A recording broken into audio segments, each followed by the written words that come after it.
हाँ, तो विद्यार्थीगण आज हम लोग पढ़ेंगे ऑक्सीकरण संख्या ज्ञात करना। क्लास 11th का यह टॉपिक है जिसमें रिडॉक्स रिएक्शन है, उसी में यह टॉपिक हम लोगों को पढ़ना है। इसका मैक्सिमम रूल हम क्लास में डिस्कस कर चुके हैं। इसका कुछ सामान्य रूल है जो मैं आपको बता रहा हूँ, उसको ध्यान दीजिएगा।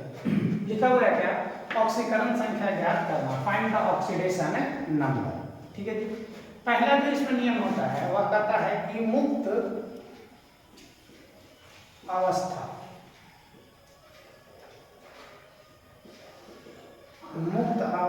में परमाणु या अणु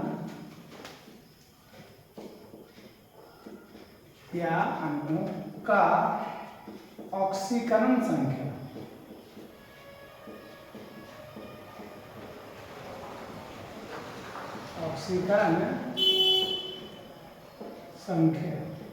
शून्य होता है। क्या होता है? शून्य। ठीक है, शून्य होता है। तो पहला नियम हम लोग पढ़ रहे हैं कि मुक्त अवस्था में कोई भी परमाणु हो या अणु हो का ऑक्सीकरण संख्या क्या होता है? शून्य होता है। जैसे देखेंगे अगर बात करेगा बाबू H2 का तो ऑक्सीकरण संख्या शून्य होगा।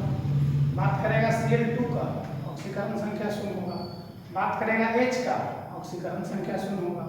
बात करेगा बाबू Na का शून्य होगा। अगर P4 की बात करेगा शून्य होगा। S8 और भी आप कुछ भी ले सकते हैं, बहुत सारे लेंगे यहाँ पर S8 हो जाएगा। और भी जो लेना मान लेते हैं कि बोलेंगे सर Mg का TC। इस सब की ऑक्सीकरण संख्या अगर लिखेंगे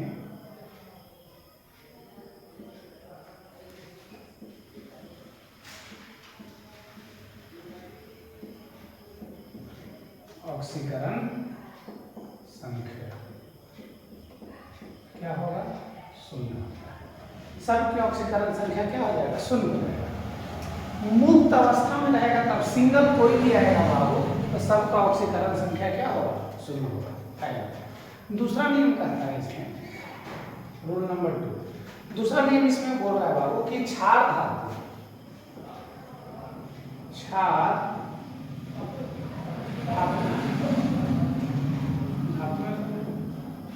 धातुओं की ऑक्सीकरण संख्या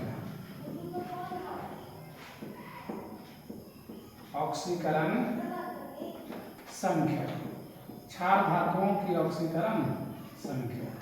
क्षार धातुओं की ऑक्सीकरण संख्या विद्यार्थीगण +1 होता है। +1 होता है। क्षार धातुओं की ऑक्सीकरण संख्या क्या होता है? +1 होता है। धातु लिखा हुआ है। क्षार धातुओं की ऑक्सीकरण संख्या +1 होता है। जैसे देखेंगे क्षार धातु में क्या क्या यूज हो जाएगा? जैसे बाबू यूज होगा लिथियम, सोडियम, उसके बाद हो जाएगा बाबू पोटेशियम, रुबिडियम, सीजियम, फ्रांसियम। ये सब का ऑक्सीकरण संख्या जो जाएगा और साथ लिख देते हैं ऑक्सीकरण संख्या क्या होगा बाबू? +1। ठीक है, सबकी ऑक्सीकरण संख्या क्या हो जाएगा? +1। तीसरा नियम इसमें जाता है विद्यार्थीगण, वह होता है मृदा क्षार धातु।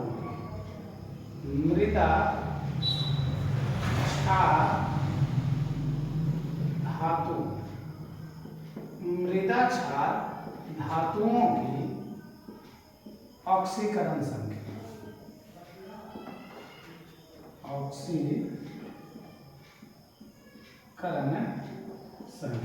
मृदा क्षार धातुओं की ऑक्सीकरण संख्या। तो मृदा क्षार धातुओं की ऑक्सीकरण संख्या +2 होता है। +2 होता है। तो मृदा क्षार धातुओं में कौन कौन से आएंगे से समझ लीजिए। तो मृदा क्षार धातुओं में आएगा बाबू आपका मैग्नीशियम, फिर आएगा क्या? कैल्शियम। ठीक है, उसके बाद क्या आ जाएगा बाबू? स्ट्रोंशियम। उसके बाद क्या आ जाएगा? बेरिलियम। उसके बाद क्या आ जाएगा? रेडियम। इन सब का ऑक्सीकरण संख्या अगर लिखेंगे आप, कौन सी संख्या? ऑक्सीकरण संख्या। तो इसका वैल्यू होता है बाबू कितना? +2।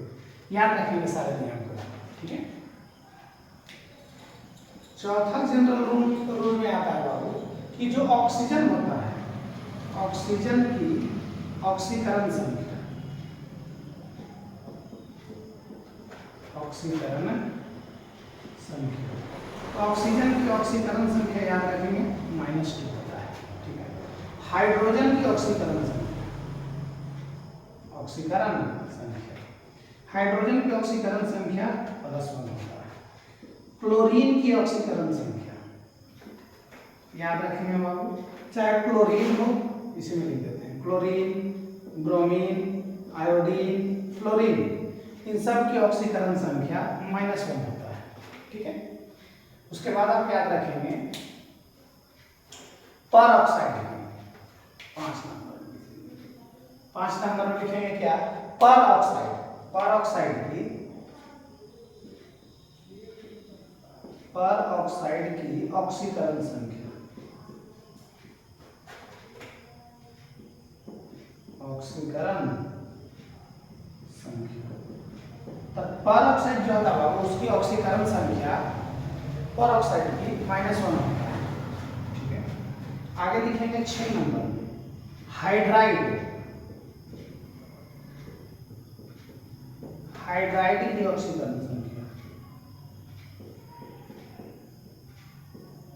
हाइड्राइड की ऑक्सीकरण संख्या, तो जो भी हाइड्राइड हो जाएंगे उनकी ऑक्सीकरण संख्या, तो जो हाइड्राइड होते हैं विद्यार्थीगण उनकी ऑक्सीकरण संख्या जो होता है वो भी -1 होता है, क्या होता है -1, ठीक है। फिर एक होता है बाबू super oxide, super oxide, super oxide की ऑक्सीकरण संख्या, ऑक्सीकरण,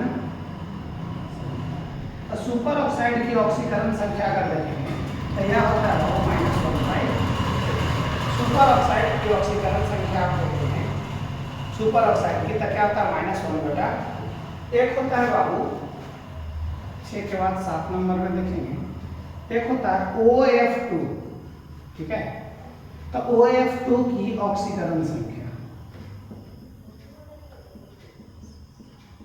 ऑक्सीकरण संख्या, OF2 की ऑक्सीकरण संख्या अगर आप निकालेंगे किसका, OF2 का, तो OF2 का ऑक्सीकरण संख्या होता है विद्यार्थीगण +2, क्या होता है +2, 7 नंबर।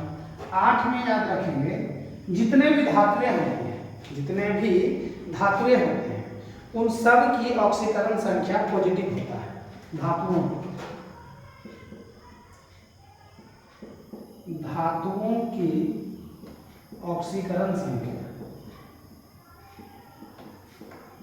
ऑक्सीकरण संख्या क्या होता है बाबू, पॉजिटिव होता है।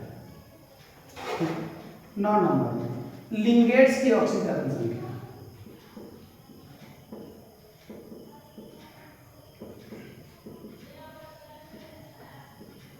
लिंगेट्स, लिंगेट्स की ऑक्सीकरण संख्या, ऑक्सीकरण, तो लिंगेट में यदि लिंगेट उदासीन है, कौन सा लिंगेट है, उदासीन, यदि लिंगेट, लिंगेट भी बाबू पॉजिटिव होते हैं, नेगेटिव होते हैं, ठीक है कि नहीं, उदासीन होते हैं, तो लिंगेट की ऑक्सीकरण संख्या यदि लिंगेट उदासीन है, उदासीन के केस में कौन सा, जैसे CO हो जाएगा, इसको कार्बोनाइल कहते हैं, फिर बाबू आएगा क्या NH3 जिसको अमीन कहते हैं, फिर H2O जिसको एक्वा बोला जाता है, ठीक है, PH3, ठीक है, फॉस्फिन कहते हैं। ये सब की ऑक्सीकरण संख्या अगर देखेंगे, ऑक्सीकरण नंबर, ऑक्सीडेशन नंबर वह होता है बाबू सबका 0 होता है, इस सबका ऑक्सीकरण संख्या क्या होता है, 0 होता है। लिंगेट आपको मिलेगा वो कॉम्प्लेक्स कंपाउंड में आपको मिलते हैं लिंगेट पढ़ने के लिए, वहाँ पर सेंट्रल एटम भी मिलेगा, काउंटर एटम भी मिलेगा, उसी में लिंगेट आपको पढ़ना है। सेकंड ईयर का टॉपिक है, उसमें आपको मिलेगा कोऑर्डिनेट ज्योमेट्री, हम लोग कोऑर्डिनेट कंपाउंड पढ़ते हैं, वहाँ पर लिंगेट मिलेगा। तो लिंगेट की ऑक्सीकरण संख्या यदि उदासीन लिंगेट रहेगा, CO रहेगा, NH3 रहेगा, CO को बोलते हैं कार्बोनाइल, NH3 को बोलते हैं अमीन, H2O को बोला जाता है एक्वा और PH3 को बोलते हैं फॉस्फिन। ये सब की ऑक्सीडेशन नंबर जो होगा वह क्या होगा, 0 होगा। ठीक है कि नहीं। एक और लिगेंड आता है बाबू इसमें, इसको हम लोग बोलते हैं इथिलीन। इथिलीन वो होता है क्या, इथिलीन डाइएमीन होता है, वो होता है विद्यार्थीगण क्या, NH2 CH2 CH2 NH2, इसको बोलते हैं इथिलीन डाइएमीन। क्या बोलते हैं, इथिलीन डाइएमीन। इसकी भी ऑक्सीकरण संख्या अगर देखेंगे तो भी आता है 0। और इथिलीन डाइएमीन को हम लोग EN से भी सूचित करते हैं। किससे सूचित करते हैं, इथिलीन डाइएमीन को EN से। ठीक है, ये सब उदासीन लिंगेंड में आते हैं। ठीक है, इतना आप लोग याद रखेंगे। ठीक है, उसके बाद थोड़े से और नियम हैं, यहाँ पर देख लेते हैं, जगह है तो लिख लेते हैं। आप पहले इतना एक काम करो, इसको पहले लिख लो, उसके बाद में क्वेश्चन करवा लेते हैं। पहले इसको लिखो आराम से। ठीक है, खड़े हैं, थोड़ा सा और रह गया था। वास्तविक आवेश वाला उदासीन लिंगेंड हो गया, मिटा गए। हाँ मिटा दीजिए। उसके बाद क्वेश्चन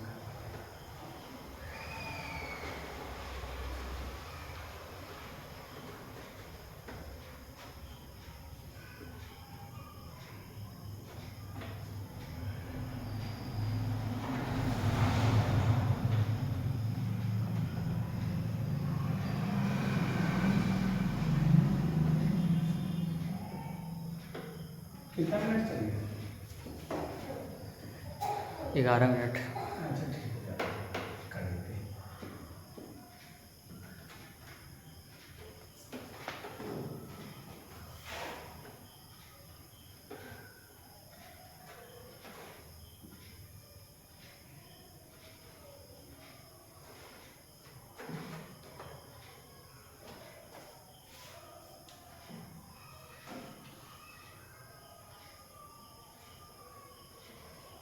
चलना। हाँ, तो विद्यार्थीगण देखेंगे, अभी तक हम लोग नॉर्मल डिस्कस कर चुके हैं।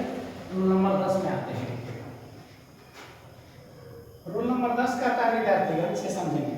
कहता है क्या, वास्तविक आवेश, वास्तविक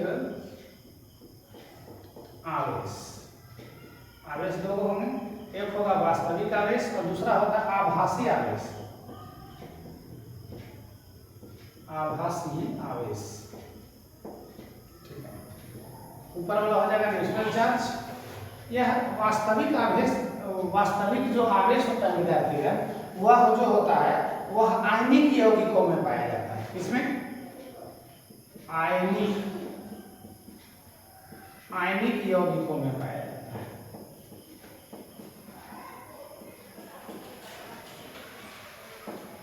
और जो आभासी आवेश होता है यह सहसंयोजक यौगिक में पाए जाते हैं। सहसंयोजक,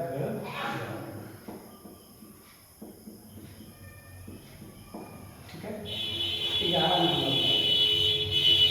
नंबर में कहता विद्यार्थीगण कि आयन की ऑक्सीकरण संख्या, आयन की ऑक्सीकरण संख्या, आयन की ऑक्सीकरण संख्या। तो आयन की ऑक्सीकरण संख्या जो होता है विद्यार्थीगण, आयन की ऑक्सीकरण संख्या वह आवेश पर निर्भर करता है, वह आवेश के बराबर होता है। आयन की ऑक्सीकरण संख्या किसके बराबर होता है, आवेश के। कैसे आवेश के बराबर होता है, समझेंगे इसको। देखो एग्जांपल से देखो, जैसे दिया हो जाएगा बाबू Na+, ठीक है, तो सोडियम आयन हो गया, तो सोडियम आयन में पूछेगा कि ऑक्सीकरण संख्या होगा, ऑक्सीकरण संख्या। तो सोडियम आयन में ऑक्सीकरण संख्या यदि आप लिखेंगे तो यहाँ हो जाएगा +1। ऐसा नहीं कि खाली आयन से रहेंगे और इसके साथ कंपाउंड रहेगा जुड़ा हुआ, ठीक है। तो सोडियम आयन पर क्या हो जाएगा, +1, इसके साथ कंपाउंड आएगा, साथ साथ में आता है, यौगिक साथ में रहेगा तब, ठीक है। तो सोडियम आयन की ऑक्सीकरण संख्या क्या हो जाएगा, +1। उसी तरीके से रहेगा बाबू कि यदि एल्युमिनियम +3 दिया हुआ तो इसकी ऑक्सीकरण संख्या आप बता सकते हैं, क्या हो जाएगा, बोलिएगा +3, ठीक है। फिर होता है बाबू SO4-2, इसकी ऑक्सीकरण संख्या आपसे पूछा जाएगा तो बोल दीजिएगा कितना हो जाएगा, -2, ठीक है। जो चार्ज होगा वही जाता है ऑक्सीकरण संख्या। जैसे अगर क्लोरीन है, क्लोरीन को माइनस नेगेटिव जाएगा तो इसकी ऑक्सीकरण संख्या क्या हो जाएगा, -1, ठीक है। जो चार्ज होगा वही उसकी ऑक्सीकरण संख्या कहलाता है। जो भी चार्ज लिया हुआ रहेगा, जैसे कैल्शियम है तो कैल्शियम को +2 चार्ज जाता है, तो इसकी ऑक्सीकरण संख्या अगर पूछेगा तो हो जाएगा +2। ठीक है, तो जो भी चार्ज अगर मैग्नीशियम लिखा हुआ रहता तो मैग्नीशियम +2 जाता है, इसकी ऑक्सीकरण संख्या आपसे पूछा जाएगा तो क्या बोलेंगे, +2। ठीक है, तो ये ऑक्सीकरण संख्या डिपेंड करता है किस पर, चार्ज पर। अगर आयन की ऑक्सीकरण संख्या निकालना है तो डायरेक्ट आवेश को देख लो, वही उसकी ऑक्सीडेशन नंबर होता है। ठीक है, ये 11 नंबर तक हुआ है। 12 नंबर में कहता है कि उदासीन अणुओं में उपस्थित, 12 नंबर है बाबू, 12 नंबर में है कि उदासीन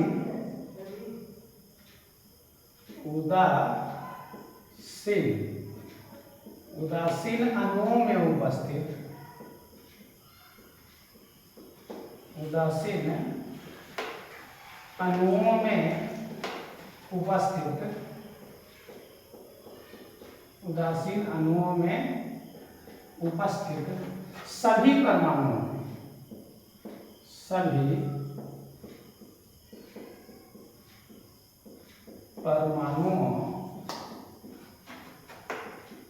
की ऑक्सीकरण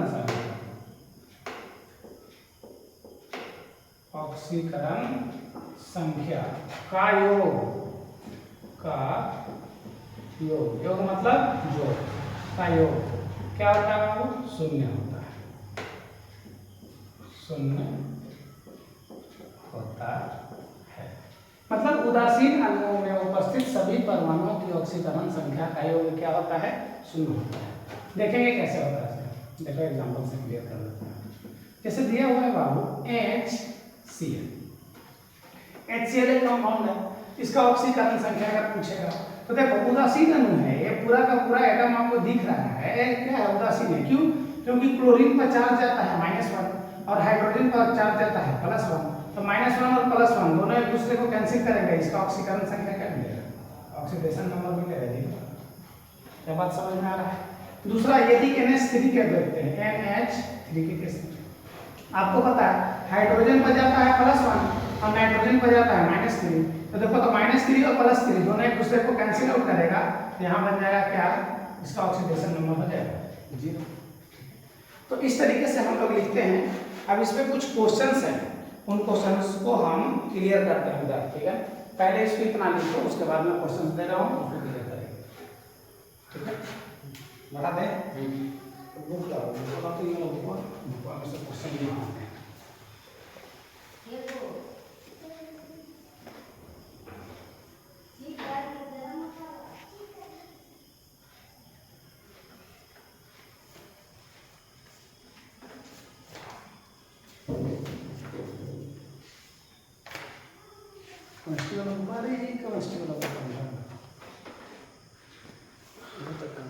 करना है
यस, इतना सारा क्वेश्चन हो गया, इतना अपना कैलकुलेशन करेगा, है ना।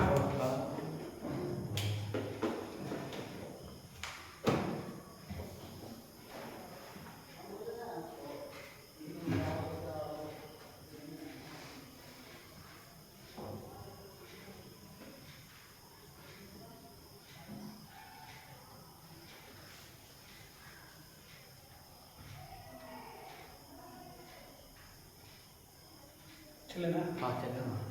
हाँ विद्यार्थीगण, तो देखिए ये क्वेश्चंस हैं, ठीक है कि नहीं। आपको क्या करना है, फाइंड द ऑक्सीडेशन नंबर, ऑक्सीकरण संख्या ज्ञात करना है। किसका ज्ञात करना ऑक्सीकरण संख्या? जिन तत्वों को अंडरलाइन किया गया है, जिन तत्वों को अंडरलाइन किया गया है इसी का ऑक्सीकरण संख्या आपको ज्ञात करना है, ठीक है। तो जो तत्व आपको अंडरलाइन किए गए हैं उनका ऑक्सीकरण संख्या आप ज्ञात करें। इसमें किसका करना था बाबू? इसमें कार्बन का करना, ठीक है। ऑक्सीकरण संख्या आपको ज्ञात करना। अब मैं एक एक करके मैं आपको बताता हूँ, ठीक है। आप फिर से एक बार कर लेंगे। देखिए कैसे निकाला जाता है ऑक्सीकरण संख्या निकालने के लिए। जिस तत्व का ऑक्सीकरण संख्या कहेगा निकालने के लिए, उस तत्व को ही मान लेंगे x, ठीक है। जिसकी बोलेगा उसी को क्या मान लेंगे? x। मान लेते हैं विद्यार्थी, यहाँ किसका पूछ रहा? नाइट्रोजन का। तो हम लोग मानेंगे x, तो है नाइट्रोजन कितना? 2, तो यहाँ हो जाएगा 2x। अब बीच में लिखेंगे क्या? प्लस। दूसरी बात है कि ऑक्सीजन का ऑक्सीकरण संख्या भी बताया था, ऑक्सीजन है कितना? 1। ऑक्सीजन की हम बताए थे कि ऑक्सीकरण संख्या होता है कितना? -2। और पूरा यह न्यूट्रल है तो यहाँ हो जाएगा। कोई चार्ज अगर रहता है तो यहाँ पर आएगा, बट कोई चार्ज नहीं है तो लिखाएगा 0। अब यहाँ से आप देख सकते हैं कि यह आ गया बाबू 2x - 2 = 0। तो यहाँ से निकल कर के आ गया 2x = 2, a से कैंसिल हो गया तो x = आ गया +1। इसका ऑक्सीकरण संख्या आ गया +1, ठीक है।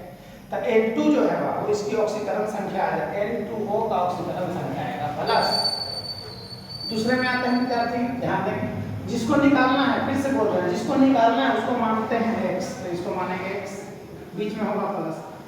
एक हाइड्रोजन है, इसकी ऑक्सीकरण संख्या था, हाइड्रोजन का होता है 1, बीच में क्या होगा? प्लस। ऑक्सीजन कितना है? 3। ऑक्सीजन का चार्ज कितना जाता है? -2, ठीक है। इक्वल टू क्या आ जाएगा? 0। तो यहाँ हो जाएगा x प्लस ये क्या आ जाएगा 1, यहाँ पर होगा प्लस। ये देखो तो क्या होगा? माइनस हो जाएगा 6, इक्वल टू क्या होगा? 0। एक घटा दो, x माइनस हो जाएगा 5 इक्वल टू 0, इक्वल टू हो जाएगा +5। मतलब यहाँ से x = आ गया +5। प्लस और माइनस जरूर लिखेंगे, ऑक्सीकरण संख्या लिखते हैं तो प्लस और माइनस लिखना जरूरी है। तो यहाँ पर आ गया बाबू HNO3 में n की ऑक्सीकरण संख्या आ गया कितना? 5, ठीक है। अब देखें ये सब ऑक्सीकरण संख्या ही निकल रहा है, यहाँ पर ऑक्सीकरण संख्या N2 की ऑक्सीकरण संख्या कितना होगा? आप बोल सकते हैं कि N2 की ऑक्सीकरण संख्या, ऑक्सीकरण संख्या, तो N2 की ऑक्सीकरण संख्या होगा बाबू कितना आया था? +1। यहाँ पर बोल सकते हैं बाबू N की ऑक्सीकरण संख्या क्या हो जाएगा? 5, ठीक। ये ऑक्सीडेशन नंबर लिखा, यहाँ पर भी वही काम करेंगे, इसको मान लेंगे क्या? x plus. हाइड्रोजन कितने हैं? 3। हाइड्रोजन पर चार्ज कितना जाता है? +1 इक्वल टू क्या होगा? 0। तो यहाँ जाएगा x + 3 = 0, तो x = क्या आ जाएगा? -3। इसका ऑक्सीडेशन नंबर आ जाएगा क्या? -3। क्या है बात समझ में है? आगे देखिए विद्यार्थी, पोटेशियम डाइक्रोमेट दिया हुआ है K2Cr2O7, ठीक है। इसको निकालना है बाबू क्रोमियम का, जिसको निकालना है उसको मानते हैं x, तो आपको लेकिन लिखना क्या पड़ेगा? यहाँ हो जाएगा 2x प्लस। पोटेशियम कितने हैं? 2। पोटेशियम पर चार्ज कितना जाता है? +1, ठीक है कि नहीं। ऑक्सीजन है कितने? 7। ऑक्सीजन पर चार्ज कितना जाता है विद्यार्थीगण? -2 इक्वल टू 0। अब निकालेंगे, यहाँ हो जाएगा 2x प्लस हो जाएगा 2 और माइनस हो जाएगा कितना? 14 इक्वल टू 0। यहाँ आ गया बेटा क्या? 2x और माइनस हो जाएगा 12 इक्वल टू 0, तो x = आ जाएगा 12 और y हो जाएगा 2, कट कर दीजिएगा तो प्लस आ जाएगा। x का वैल्यू आ गया +6, ऑक्सीडेशन नंबर निकल गया। बहुत आसान है, निकल सारा निकल जाएगा। जिसको निकालना होगा उसी को मानेंगे x, ठीक है। यहाँ से चलेंगे, जिसको निकालना उसी को मानेंगे x। तो यहाँ पर सल्फर कितना है? 2, तो लिखेंगे 2x प्लस। हाइड्रोजन कितने हैं? 2। एक हाइड्रोजन पर चार्ज जाता है +1। ऑक्सीजन कितने हैं? एक ऑक्सीजन पर चार्ज जाता है -2, ये हो जाएगा 0। यहाँ से समझेंगे, ये आ गया 2x और प्लस हो जाएगा 2 और माइनस हो जाएगा 16 इक्वल टू 0। इसको देखो तो यहाँ आ जाएगा 2x, इसको घटा दो माइनस हो जाएगा 14 इक्वल टू 0। तो यहाँ से x इक्वल टू आ जाएगा 14 वही हो जाएगा 2 इक्वल टू हो जाएगा प्लस 7। तो x का वैल्यू निकल करके आ गया क्या, x इक्वल टू आ गया प्लस 7। क्या है बात क्लियर है? आगे देखेंगे यहाँ पर निकालना है Fe3 का, तो जिसको निकालना उसको x यहाँ आ जाएगा 3x प्लस ऑक्सीजन है कितने 4, एक ऑक्सीजन पर चार्ज जाता है -2 हो जाएगा 0। यहाँ आ जाएगा बाबू 3x और माइनस 4 दूनी क्या आ जाएगा 8 इक्वल टू 0। इसको उधर भेज दो, यहाँ आ जाएगा 3x इक्वल टू क्या हो जाएगा 8, इसीलिए विद्यार्थी का x बराबर हो जाएगा -8/3, क्या हो जाएगा 8/3 पॉजिटिव। क्या यह बात क्लियर है? क्या यह बात क्लियर है? क्या यहाँ तक आप सबको आ रहा है? चलिए आगे देखते हैं। O2F2 में आते हैं, यहाँ पर आइए। ऑक्सीजन का ऑक्सीकरण संख्या निकालना, जिसको निकालना उसको मानते हैं x, तो हो जाएगा 2x प्लस। फ्लोरीन है कितने 2, एक फ्लोरीन पर चार्ज कितना जाता है -1 होता है, तो फ्लोरीन क्लोरीन ब्रोमीन आयोडीन सबका जाता है -1, ठीक है, इक्वल टू क्या होगा 0। यहाँ पर देखेंगे यह हो जाएगा 2x - 2 इक्वल टू 0। तो 2x इक्वल टू क्या हो जाएगा 2, 2 से 2 कैंसिल, तो x इक्वल टू आ गया +1, ठीक है। यहाँ पर आइए, यहाँ पर निकालना है किसका ऑक्सीजन का, तो जिसको निकालना उसको x मानो, तो यहाँ आ जाएगा 2x और प्लस। पोटेशियम है कितने 1, चार्ज जाता है 1 इक्वल टू क्या होगा 0। तो यहाँ से x यदि निकला तो -1 में क्या हो जाएगा 2। बहुत आसान है, जिसको निकालना उसको मान लेगा। यहाँ से देखो यहाँ हो जाएगा x मतलब हो जाएगा 12x प्लस, यहाँ हो जाएगा 22, हाइड्रोजन में चार्ज जाता है +1 प्लस, यहाँ हो जाएगा 11 × -2 इक्वल टू क्या आ जाएगा 0। चलो जी कैलकुलेट करें, यहाँ हो जाएगा 12x और प्लस हो जाएगा 22 प्लस, और ये भी हो जाएगा बाबू 11 दूनी 22 माइनस में, ये वाला आ जाएगा प्लस में 22, ये वाला आ जाएगा माइनस में 22 इक्वल टू क्या आ जाएगा, प्लस और माइनस दोनों कैंसिल आउट हो जाएगा। तो यहाँ से आ जाएगा x इक्वल टू क्या आ जाएगा प्लस, यहाँ से x इक्वल टू आ जाएगा 0, ठीक है। क्या यह बात समझ में आया? x इक्वल टू क्या आ जाएगा 0, आया नहीं आया? चलो आगे देखते हैं, यहाँ पर आते हैं, जिसको निकालना उसको मान लो x, तो इसको मान लिया x प्लस। पोटेशियम का क्या होता है 1, ऑक्सीजन पर चार्ज जाता है कितना -2 इक्वल टू क्या आ जाएगा 0, 4 दूनी 8 में से घटा दो तो x माइनस कितना हो जाएगा बाबू 7 इक्वल टू 0, तो x इक्वल टू हो जाएगा +7, ठीक है। तो सारा ऑक्सीडेशन नंबर आपको निकल गया है, ठीक है। आप एक बार और प्रैक्टिस करेंगे, ठीक है कि नहीं, क्लियर हो जाएगा सारा, और क्वेश्चन मैं करवा दूंगा, ठीक है। पहले इसको आराम से ना बंद करो।